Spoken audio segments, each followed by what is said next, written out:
తెలియకపోవచ్చు, కానీ మా ఇంటి మీదకి చాలామంది వెళ్ళి రకరకాల హింసను సృష్టిద్దామని ప్రయత్నించినప్పుడు నేను నిర్మాణం చేసుకున్నటువంటి నా సైన్యం అండగా ఉండి అప్పుడున్నటువంటి ప్రభుత్వం కూడా పోలీసుల ద్వారా అండగా నిలిస్తే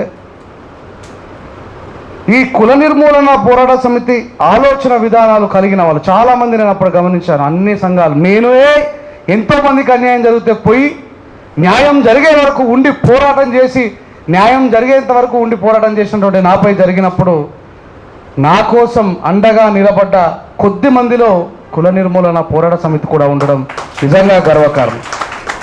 సో టిల్ టుడే ఈరోజు ఇక్కడ ఉన్నటువంటి వ్యక్తులందరితో పాటు ఈ మీడియా ద్వారా వీక్షిస్తున్నటువంటి లక్షలాది మంది దళిత బహుజన సమాజంలో ఆలోచన పరులైనటువంటి వ్యక్తులు, ఉద్యమకారులు, విద్యార్థులు, యువకులు జాగ్రత్తగా ఆలోచించాల్సిన విషయం ఏంటంటే నిన్నగాక మొన్న జరిగిన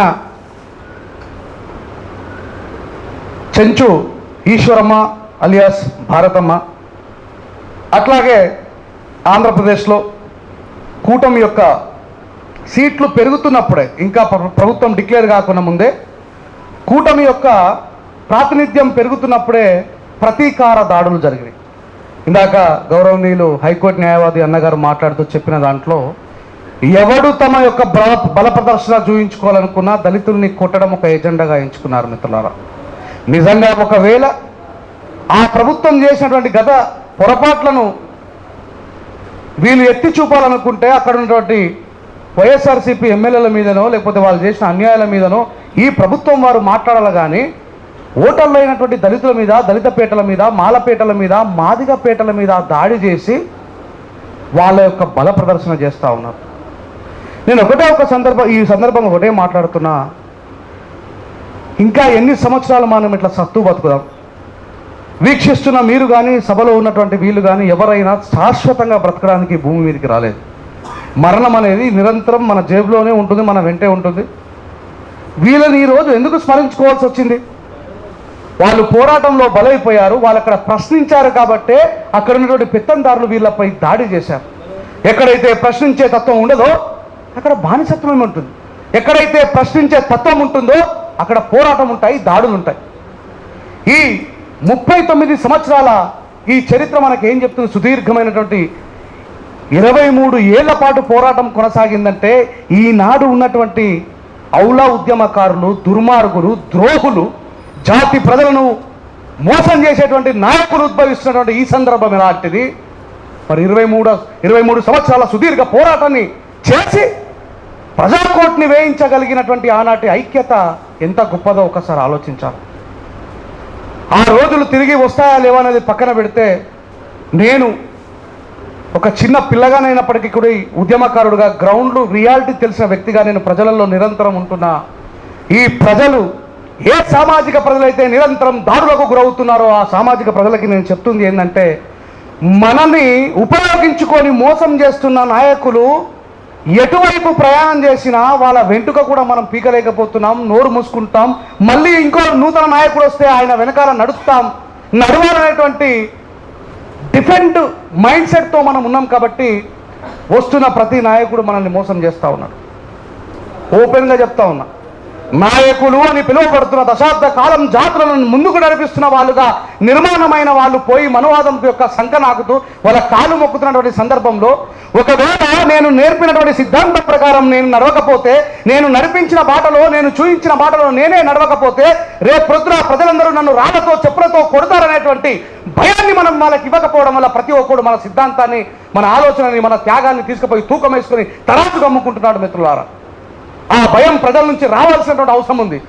స్పాటకస్ గారు చెప్పినట్టు ఇక్కడ మన శత్రువులు ఎక్కడో లేరు, మనతో పాటు మన కులంలో, మన జాతిలో, మన ఆర్గనైజేషన్లో మనలోనే ఉన్నారు.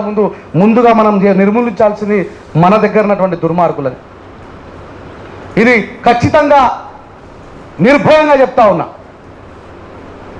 మనకు శత్రువు ఎక్కడో లేడు, మనవాది చాలా క్లియర్గా మనతోటే పెట్టింది. ఇందాక అన్నవాళ్ళు మాట్లాడుతూ కూడా అదే చెప్తా ఉన్నారు. తప్పు చేసిన వాడు గాడికే వస్తుండు, నిరంతరం పోరాటం చేసిన వాడు గాడికే వస్తుండు అని ఏదేమైనప్పటికీ కూడా నిరంతరం కొనసాగుతున్నటువంటి విప్లవంలో, నిరంతరం కొనసాగుతున్నటువంటి పోరాటం ఎప్పటికీ ఆగదు. అది ఎవరున్నా లేకపోయినా నిరంతరం ముందుకు సాగుతుంది. ప్రశ్నించేటువంటి గొంతులు ఎప్పుడు ముందు ఉంటాయి, పోరాటం చేస్తాయి. బట్ కాకపోతే ఇట్ ఇస్ స్టిల్ నీడెడ్. మన ఐక్యత లోపించడం వల్లే ఈ దాడులు జరుగుతున్నాయనే విషయాన్ని చెప్పక తప్పదు. ఇందాక అన్న మాట్లాడుతూ చెప్పిండు, బాబాసాహెబ్ అంబేద్కర్ గారిని కొద్దిమంది మూర్ఖులు సరిగా అర్థం చేసుకోక చాలా తప్పుగా ఎక్స్పోజ్ చేస్తూ ఉన్నారు. బాబాసాహెబ్ అంబేద్కర్ గారు ఈట్ కా జవాబ్ పత్తర్ సే దో అని చెప్పారు.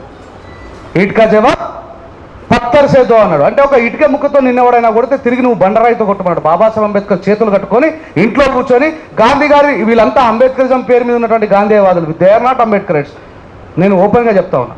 మా చెల్లెని రేప్ చేసిండ్రు, మా అక్కను రేప్ చేసిండ్రు, ఇదే లాస్ట్ రేప్ కావాలా? కలెక్టర్ గారు ఇక రేప్ చేయనీయకండి, మా ఊడి మీద కుల వివక్ష, క్యాస్ట్ ప్రాక్టీస్ కొనసాగుతున్నది అని చెప్పేసి ఇది గాంధీ చేసే ఉద్యమాలు. ఆడపోయి కూర్చొని వీట మెమోరండాలు పట్టుకొని ఇచ్చుడు, కలెక్టర్ గారికి ఇచ్చుడు. ఎవడాపుతారు?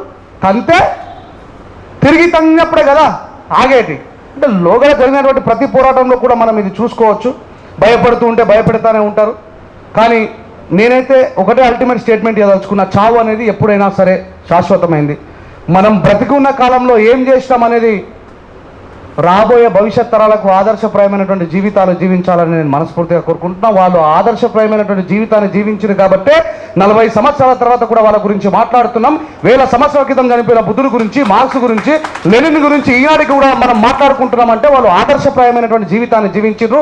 చావు అనే భయం నుంచి బయటకు వచ్చి న్యాయపరమైన పోరాటమైనా ఏ పోరాటానికైనా సిద్ధంగా ఉండాలని మీతో పాటు ముఖ్యంగా ఈరోజు అల్టిమేట్గా ఎన్నో ఆర్గనైజేషన్లు నేను చూస్తూ ఉన్నా.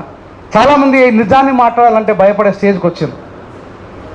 మాట్లాడితే ఎవరు దాడి చేస్తాడో, మాట్లాడితే ఎవరింటి మీదకి దాడికి వస్తారనే సందర్భంలో కూడా ఇంకా మేము నిలబడే ఉన్నామని నిరూపించుకున్న కుల నిర్మూలన పోరాట సమితికి నిజంగా సల్యూట్ చేస్తూ ఉన్నా. మీతో పాటు మీ బిడ్డగా, మీ మార్గంలో నడుస్తున్నటువంటి వ్యక్తిగా మహనీయుల ఆలోచన విధానాన్ని పునిగిపుచ్చుకొని నా వల్ల వీలైనంతగా బాబాసాహెబ్ అంబేద్కర్ గారిని, పూలేని ఉద్యమం యొక్క సిద్ధాంత భావాజాలన్నీ ఊరూరికి, జిల్లాకి వ్యాప్తి చేస్తున్న ఒక వక్తగా మీ వెంట ఎప్పుడూ ఉంటారని నన్ను నమ్మి మీతో పాటు నన్ను చేర్చుకొని మీతో పాటు అవకాశం కల్పించినటువంటి కుల నిర్మూలన పోరాట సమితి వారికి హృదయపూర్వకమైనటువంటి ధన్యవాదాలు, జై భీమ్ తెలియజేస్తున్నా. Thank you.